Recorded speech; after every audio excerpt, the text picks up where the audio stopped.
Magandang araw mga kapitbahay, nagluto tayo ng papaitang kambing.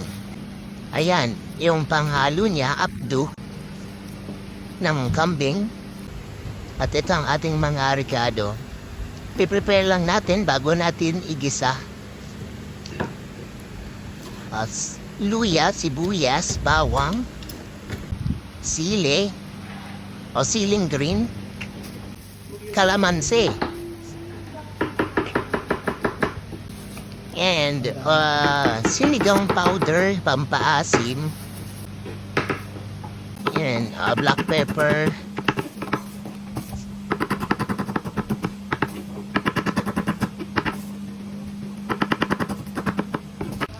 mga kapitbahay, pinakulo natin yung laman loob ng kambing para malambot na siya bago natin igisa.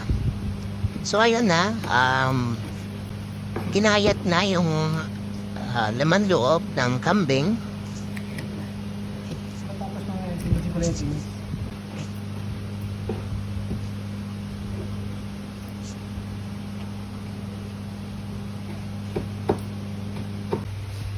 Ito, maggigisa na tayo mga kapitbahay. Of course, lagyan natin ng mantika and unang igisa yung bawang and halwaluin lang natin hanggang sa magkulay brown. Hindi pa mainit mantika. So ayun, medyo brownish na yung bawang at isinunod na natin yung sibuyas.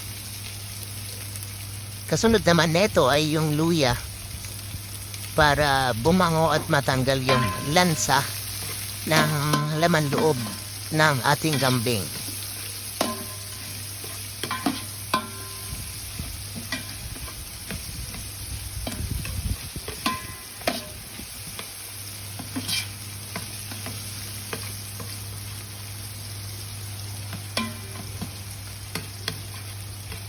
Ayun na nga mga kapitbahay, ito, sinunod na nating igisa ang ating luya.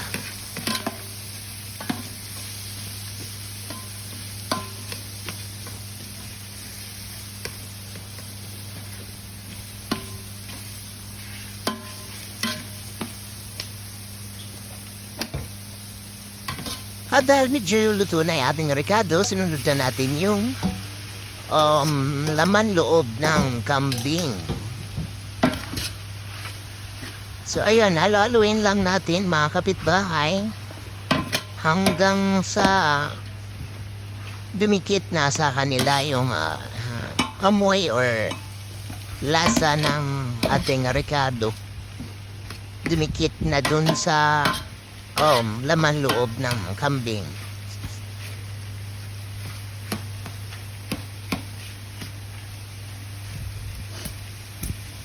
Bago natin lagyan ng sabaw at iba pang ingredients.